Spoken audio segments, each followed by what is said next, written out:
Sebelum bertanya, mungkin saya mengoreksi tadi pertanyaannya dari Bapak tersebut yang mengatakan bahwa seorang mursyid berkata demikian kemudian dijelaskan oleh Gus.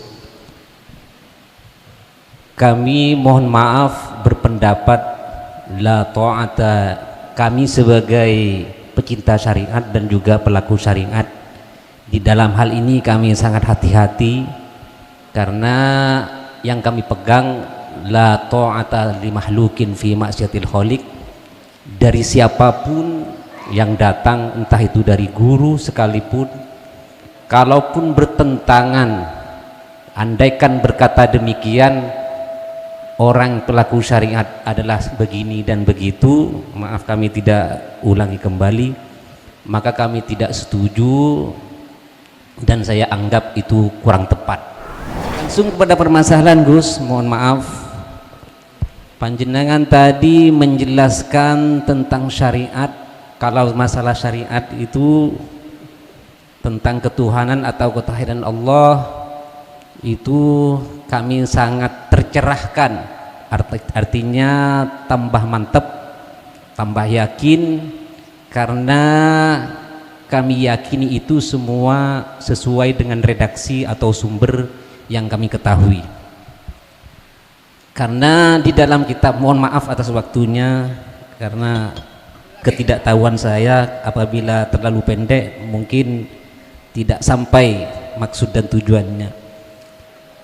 Ketika kami menjelaskan tentang siapa Allah, maka jawaban kami adalah ismun lidzati, Allah adalah nama untuk zat sang pencipta alam. Kemudian masuk kepada langsung mungkin kepada wasil ataupun kepada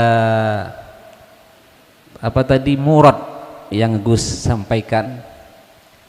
Karena ketika kita masuk kepada wasil, sebenarnya pertanyaan ini sama yang disampaikan dengan tadi itu Gus. Jika saya adalah menyembah dan yang disembah dan juga bahan yang disembah adalah sama, maka hal ini saya perhatikan, fenomena ini sering terjadi sehingga seseorang akan meninggalkan syariat. Bahkan banyak, dengan pertanyaan orang tersebut tadi, banyak orang yang tidak sholat karena berpedoman dengan tersebut, dengan Allahul ladzi khalaqakum gitu. Terus yang saya tanyakan mungkin Gus, redaksi yang mengatakan bahwa ingsun tadi yang dijelaskan oleh antum itu menurut syariat, ingsun menurut antum tadi di dalam apa, di dalam hakikatnya atau di dalam wasilnya, karena ini sangat apa, tanpa ruwet itu gini Gus, tanpa ruwet gitu. Terima kasih. Gini Pak ya, mohon maaf sekali lagi.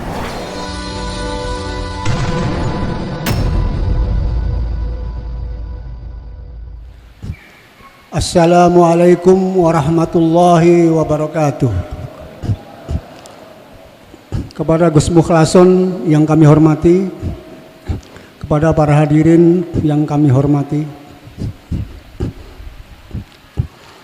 saya mohon penjelasan Gus Mukhlason terkait, saya pernah belajar pada seorang guru mursyid, beliau menyampaikan sebagai berikut: orang-orang yang melaksanakan ibadah syariatnya saja disebut fasik. Apa itu fasik? Orang yang melakukan kesesatan yang sangat jauh. Dan orang yang melakukan ibadah hakikatnya saja disebut sindik. Dan apabila orang melakukan ibadah syariat dan ibadah hakikat baru disebut siddiq. Kami mohon penjelasan Gus Mukhlason tentang penyampaian sang guru tersebut. Sekian, terima kasih.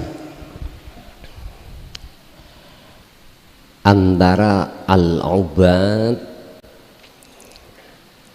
dengan salik, dengan wasil. Tadi memang sengaja saya tidak menyebut al-ubad karena posisi pembahasan kita adalah fokus antara salik dengan wasil. Yun sewu, siapa yang mengatakan bahwasanya orang-orang yang ibadah jasmaniah saja itu disebut fasik, yang mengatakan itu orang yang sudah tahu kebenaran.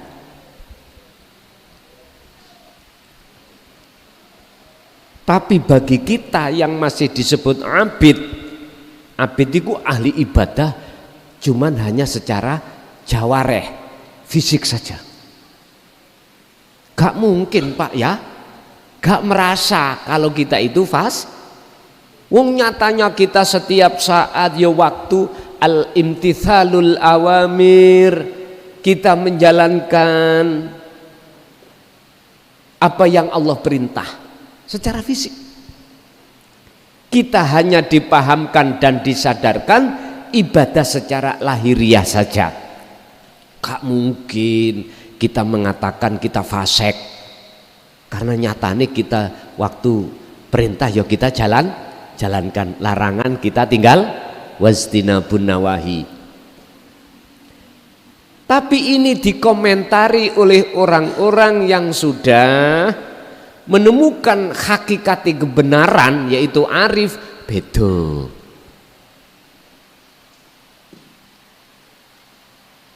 Orang arif yang ekstrim Pak nih. Nek arif Kanjeng Nabi ngeten. Kanjeng Nabi lo ya. Maklum, dereng ngerti. Tidak ujuk-ujuk. Apa ujuk-ujuk itu Pak? Tidak lekas-lekas langsung dihukumi salah. Karena semua kita prosesnya dari sini. Sebagai sunatullah umat anak turunin Nabi Adam, semuanya begini Pak. Mulai dari Nabi Adam sampai anak cucunya, iku pernah dijerumuskan oleh iblis. Al-Hijr ayat 39-40, keterangannya ada di situ. Pernyataan iblis di hadapan Allah langsung nih, dan minta izin penangguhan iblis terhadap Allah, diizini oleh Allah. Iblis itu dikasih wenang gudo menjerumuskan Nabi Adam dan anak seluruh anak putunya. Miturut cerita kisah di Quran, Nabi Adam ya kejelungup. Nah itu setelah makan buah khuldi. Kita syahwatud dunya. Kalau menurut saya sih udah semua kita memang seperti itu proses awal. Sing penting sekarang jangan sampai masuk dalam satu ayat qad khasiral ladina kadzabu biliqaillah. Jangan sampai kita berdusta di dunia ini tidak bisa bertemu Allah, jangan. Sebab siapa yang mendustai pertemuan terhadap Allah di dunia ini ke akhirat, maka itulah qad khasiral ladina kadzabu biliqaillah. Sak sengsorone orang yang Pak Bu, getun kecewa itu nggak di depan Pak, mesti di belakang, mesti di belakang. Sekarang yang terpenting bagaimana caranya kita asalnya fasik, ya, asalnya ingkar, terus menjadi iman sebelum mati, itu aja. Berarti kita tidak boleh mengevaluasi hati orang berarti kita wajib ngerayai ngevaluasi hati kita masing-masing. Baru wis gak loloan iku nek ana kuno. Kanjeng Nabi kan ngoten, Pak. Enggak terus memutuskan orang itu jelek, ndak. Memberikan maklum. Laksana ngeten. Bagaimana mungkin salah ya? Orang yang matanya tidak bisa melihat sesuatu dikarenakan buta, terus berjalan nabrak tembok, bisa dikatakan salah? Nek menurut Kanjeng Nabi mboten salah, Pak. Dimaklumi. Karena tidak tahu di depannya ada tembok. Yang tidak buta itu kewajiban menuntun. Pak D, jalannya lewat sini lho, sana ada tembok. Oh, tak kira rondo iki mang. Tak tabrak. Guyon.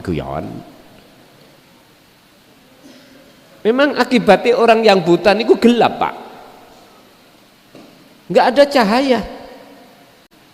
Sama dengan hati seperti itu, makanya disebut fasik. Tadi ada di situ. Tapi bagi orang-orang yang ada di abidun al-ibadah jasmaniyah mengatakan orang-orang salik bahkan orang arif, mohon maaf ya, iku sindik. Karena apa? Karena dia nggak paham apa isi di dalam hatinya beliau-beliau. Ketika salik sudah merasa dirinya itu yang menggerakkan Allah, luwih-luwih wasil. Abid iku mboten paham. Apalagi kalimatnya wasil itu mengatakan aku Allah, wah tambah nemen niki. Ucapan yang di dalam hati dikeluarkan secara lesan. Niki wong gendeng niki. Nek gak wong gendeng gak mungkin berkata seperti itu. Artinya orang yang akalnya sudah dijadab, ditarik Allah sehatinya.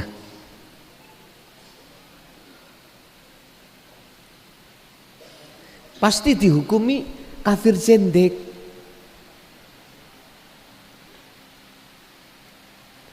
Lah, terus bisanya rukun bagaimana, Pak? Yang abid juga tidak lok-lokan. Yang wasil juga enggak ngelok-ngelokno.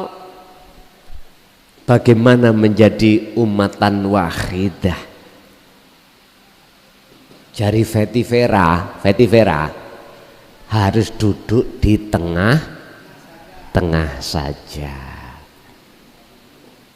Berarti bagaimana? Syariat bernuansa hakikat. Baru teng mriku. Makanya sesuk secara syariat Allah akan menurunkan Nabi Isa. Maksud dan tujuannya, visi dan misinya adalah meneruskan syariat Rasulullah. Loh, mengapa beliau kok visinya di seperti itu? Di samping membebaskan pajak, ya, beliau juga meneruskan syariat Rasul. Kalau boleh saya berkata, tapi jangan dibikin hati loh ya. Barangkali besok jenengan menangi turunnya Nabi Isa, ya. Sampai diteni bener apa gak sing kula ucap. Barangkali saya nggak menangi jenengan menangi, misalnya umur sampai 2000 misalnya. Lah nek Allah berkehendak kan saged mawon. Lah ngeten. Syariat Rasulullah sebetulnya itu sudah dipelencengkan umat-umat.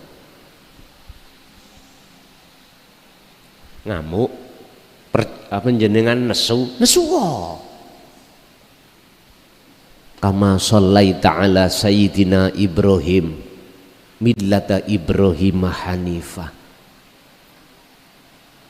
syariate Rasulullah niku plek ambek kakek Nabi Ibrahim, syariat yang bernuansa hakikat.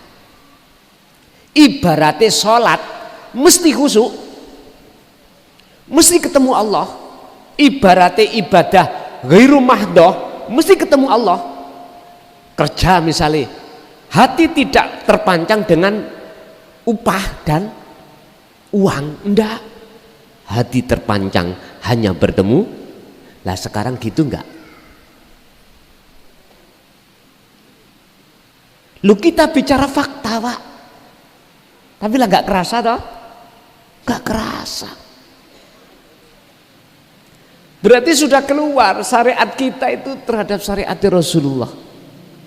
Nek cara lahire mboten,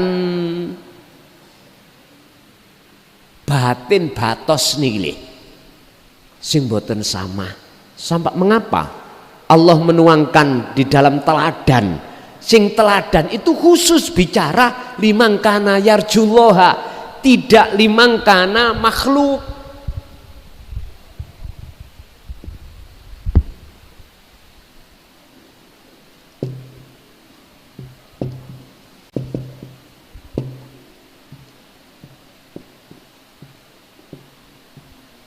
Kok nang Allah, kok gak nang makhluk ayate? Ayo saya mencari ning Quran, adakah yang makhluk? Atau wis dimajaskan atau ghairihi? Enggak ada, Pak.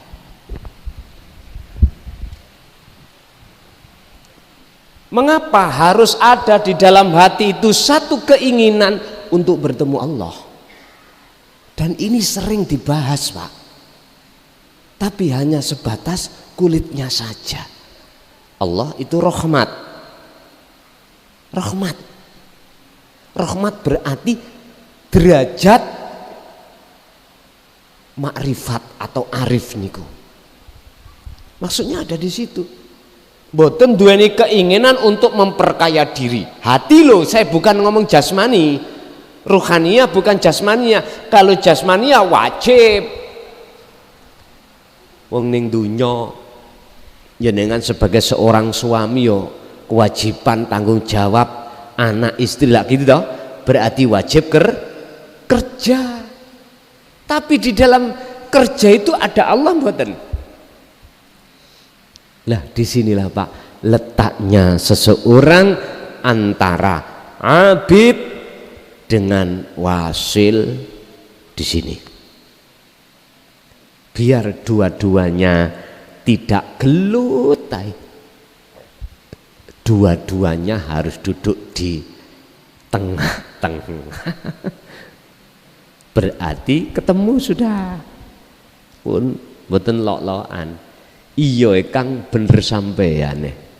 Aku biyen iku gak ngerasa nek aku iki fasik. Oh ngono. Sing ana wasil nggih ngoten. Iya Kang. Krana kula nggawa kebenaran situk tok. Tak anggap liyane gak ono. Memang gak ono. Terus aku ya sempat dadi wong gendeng. Ya wis saiki wis waras karo Pak nggih. Nek wis waras wis tidak ada gelut. Nek sik padha gak waras wis tak sampai akhir zaman. Jadi Nabi Isa itu nanti diutus Allah turun ke bumi untuk meluruskan syariat Kanjeng Rasul. Titik. Orang kalau sudah memegang di tengah-tengah itu Pak wis udah. Jadi ukurannya dia itu coro sholat mau minta pahala ya gak pantes. Karena merasa bukan dirinya yang melakukan. Wis ora, wis ngintir ae. Nganut. Wis mboten nenten napa-napa. Sami tok. Orang-orang dulu kita, orang tua kita waktu kita mau berangkat kerja di luar negeri, ya tak? Ibu, bapak minta doa supaya enggak terjadi Apa? Akhirnya jenengan dilus bathuk nggih arep mangkat. Ya wis Cung, berangkat to Cung, tak dongakno, saya doakan tidak ada apa. Betul Pak, akhirnya pulang tidak bawa apa-apa. Doanya orang tua. Masya Allah. Jadi itu nanti Pak akan menjadi rukun, tidak saling sikut-sikutan kalau semuanya menjadi orang sadar mekaten. Terus masih ada ya tadi pertanyaan ya. Oke, sampun. Oke, lanjut.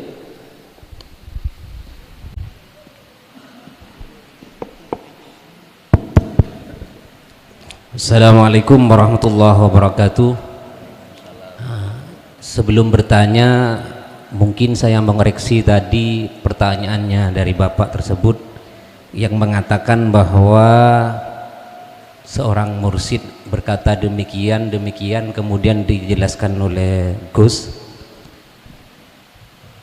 Kami mohon maaf berpendapat la ta'ata, kami sebagai pecinta syariat dan juga pelaku syariat di dalam hal ini kami sangat hati-hati karena yang kami pegang la ta'ata li mahlukin fi ma'siyatil khaliq, dari siapapun yang datang entah itu dari guru sekalipun, kalaupun bertentangan, andaikan berkata demikian orang pelaku syariat adalah begini dan begitu, maaf kami tidak ulangi kembali, maka kami tidak setuju dan saya anggap itu kurang tepat.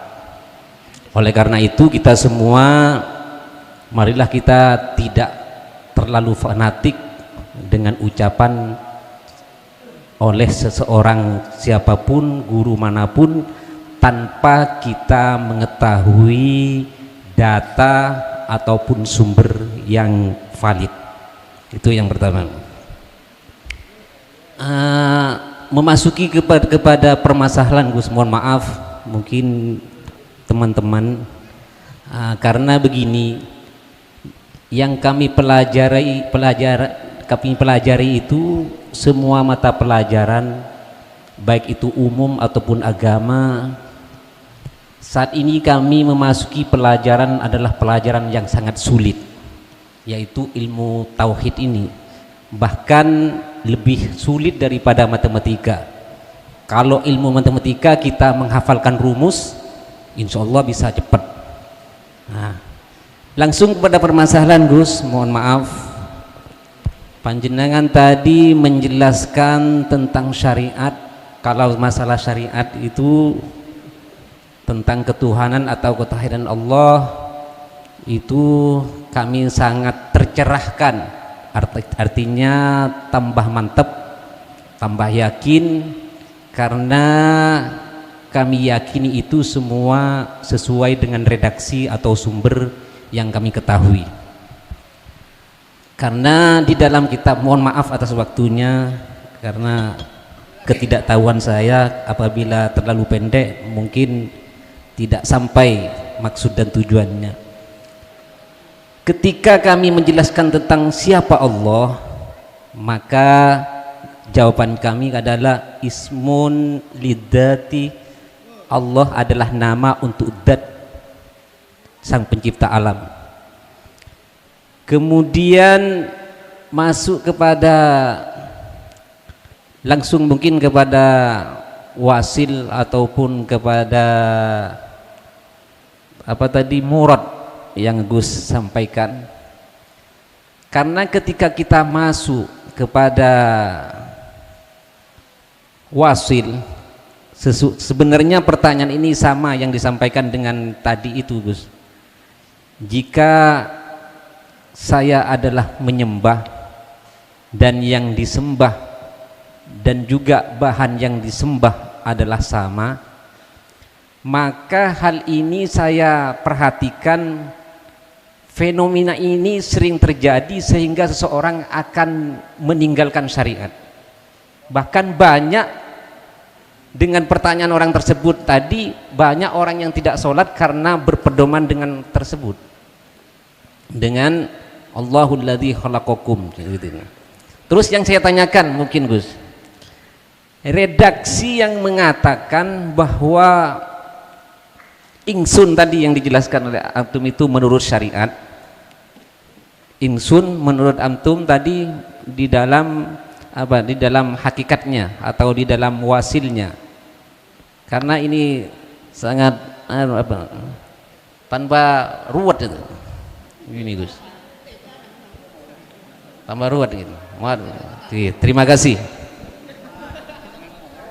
Gini Pak ya, mohon maaf sekali lagi. Makanya mengapa Kanjeng Nabi itu bersikap pasif menghadapi iman dalam hati seseorang itu kompleks. Ada yang masih di tingkatan Islam, ada yang sudah iman, ada yang belum ihsan, bahkan sudah ihsan.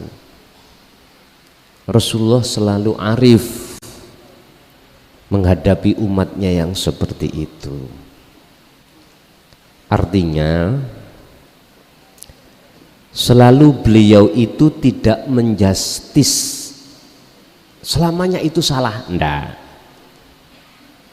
mesti mengatakan maklum.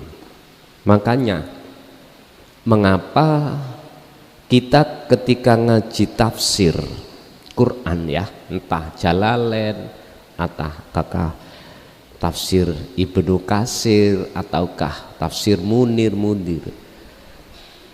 ketika kapasitas kita itu belum dianta, kita masih dihua, nggak bisa untuk berkata-kata apa yang isi maksud maqasidul a'dham atau makhlus syahidnya di dalam anta, mboten saged. Apalagi kalau kita berbicara ana, susah sudah. Tapi gini Pak, mohon maaf, kita harus kembalikan yang membikin kita itu belum paham iku siapa, yang membikin si A iku si B iku paham ya siapa, yang meletakkan Allah terhadap hatinya si A di iman belum ihsan ya siapa, yang meletakkan si B di ihsan ya siapa. Itulah Pak, Rasulullah itu memandang pelakunya yang sebenarnya, tidak memandang mukawanatnya. Sebab ada salah satu makalah Ibnu Athaillah, salah satu yang saya lupa itu makalah keberapa, mengatakan gini, al-kaunu minal mukawanat zulmatun ay adamun.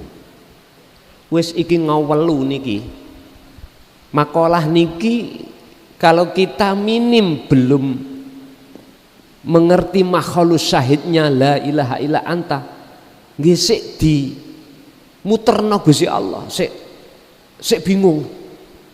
Nah di situ dikatakan ngeten nek, makhluk semuanya itu bersifatkan zulmah. Zulmah itu peteng, gelap. Alam iki gelap. Pada hakikatnya sarai gelap ai adamun, ora ono. Loh, kalau kita tidak paham kan ngeluh Pak, bingung. Memang dulu kita prosesnya seperti itu. Makanya mengapa kita setelah akil balik itu harus bersyahadat. Mengapa anak-anak kita pondokkan, kita suruh untuk memahami tentang hukum-hukum syar'i. Disinilah prosesnya. Tapi kita kan tidak diperintahkan untuk berhenti. Namanya proses itu belum selesai, harus ditingkatkan.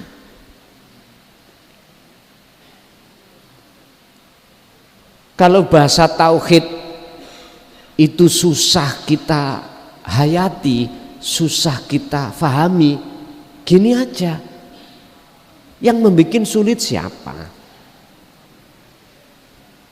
Terus si B kok mudah? Yang membuat mudah ya aku yakin dengan sikapan hati kita merujuk pada Allahnya, aku yakin justru yang mana tadinya sulit ikut dimudahkan oleh, sama dengan kita kesini loh Pak. Hati kita susah, sulit atau enggak, dengan pedoman yang bisa mendatangkan kesini itu cuman Allah.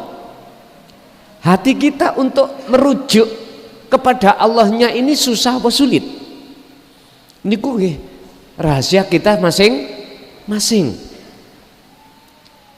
Susah enggak iman kita meyakini saya bisanya berdiri, rukuk, sujud, duduk itu karena Allah? Ataukah sebaliknya karena kita sendiri? Sumbernya bisa berdiri, sumbernya bisa rukuk, sujud, duduk atau datang ke sini dari kita sendiri atau dari Allah? Susah enggak hati manakala diajak untuk merujuk pada Allah? Lah niki tergantung kelas kita masing-masing. Apabila kita itu susah hati kita diajak ingat sadar semua karena Allah, yes memang masih dibikin Allah gitu proses. Tapi ingat, jangan pernah berputus asa. Sesulit apapun iman kita untuk merujuk kepada Allah, teruskan, jangan berhenti. Olehnya kau ingat pada Allah walaupun itu susah. Nyun sewu, lebih bahaya orang lupa kepada Allah dikarenakan tidak berzikir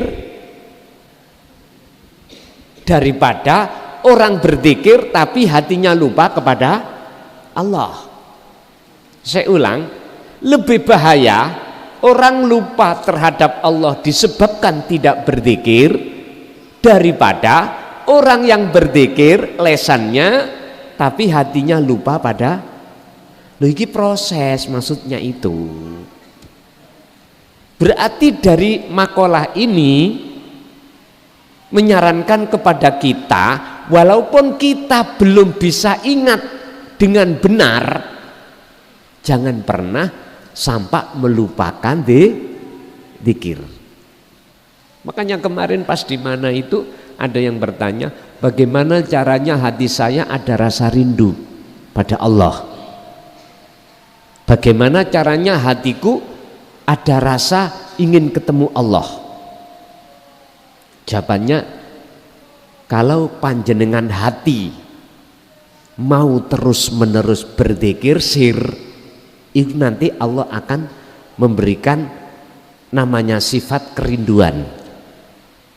Satu. Nomor dua, rindu biar ketebus, yang disebut ketemu, itu jenengan wajib untuk bersirul asror baru ketemu. Makanya kitab ada Pak karangan Syekh Abdul Qadir Jailani, kitab Sirul Asror, itu setelah beliau digoda oleh iblis yang ngaku-ngaku sebagai Tuhan. Oleh karena beliau itu membawa asror, akhirnya lenyaplah. Allah melenyapkan iblis dalam pandangan beliaunya. Akhirnya beliau menulis kitab namanya Sirul Asror. Bapak Ibu hadirin, jadi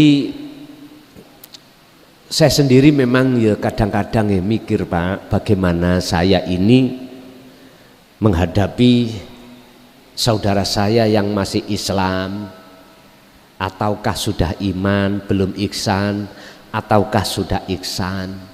Tapi yang jelas kami akan bersikap searif mungkin, artinya mohon maaf, dari kacamata dua inilah yang selalu kami pakai. Miturut orang abid gak salah, tapi miturut orang arif isih salah. Lha ngeten ndak? Miturut salik iku karena proses ya gak salah. Miturut arif iku isih salah. Lho ngoten niki. Sing gak salah blas cuman Allah. Jadi menungso iku gak punya hak untuk menghukumi iki salah, iki bener. Yang berhak menghukumi iki bener, iki salah, iki sesat, iki enggak cuman Allah. Makanya diberikan ilmunya untuk bisa ada pandangan. Dengan pandangan itu akhirnya bisa membedakan antara satu dengan dua. Oleh karena kita dulu memang prosesnya seperti itu, Pak. Artinya kita itu sebelum mengenal Allah ya lewat namanya dulu. Namanya, lalu sifatnya, lalu zatnya, lalu wujudnya. Jadi siapapun panjenengan, apapun inisiatif atau kaidah jenengan, saya tidak ujuk-ujuk langsung menyalahkan, enggak. Karena semua orang itu poksinya, kelasnya masing-masing. Tidak bisa kita langsung membastis itu salah, itu salah, susah. Dia pun juga enggak mungkin merasa bersalah. Walaupun kelihatan salah, tetap dia tidak mengakui salah karena merasa benar. Ngoten lho. Nggih nyun sewu. Inilah terjadinya bentrok itu di situ. Sing sini merasa benar, sing sini juga merasa benar. Sing sini Allahu Akbar, sing sono Allahu Akbar. Wis endi? Tengah-tengah sing benjut. Lho ngoten lho. Nggih. Nggih. Terus pundi pengurus panitia monggo.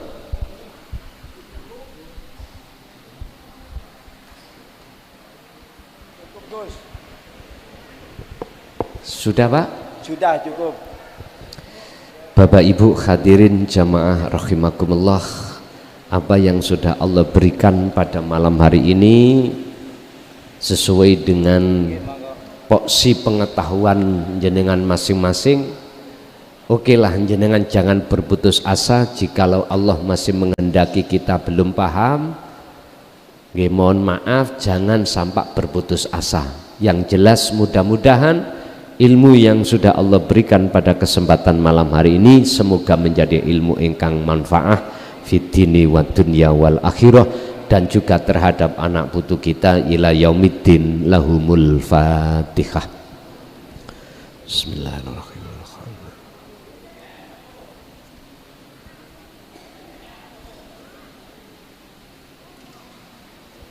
Akhirul kalam. Assalamualaikum warahmatullahi wabarakatuh.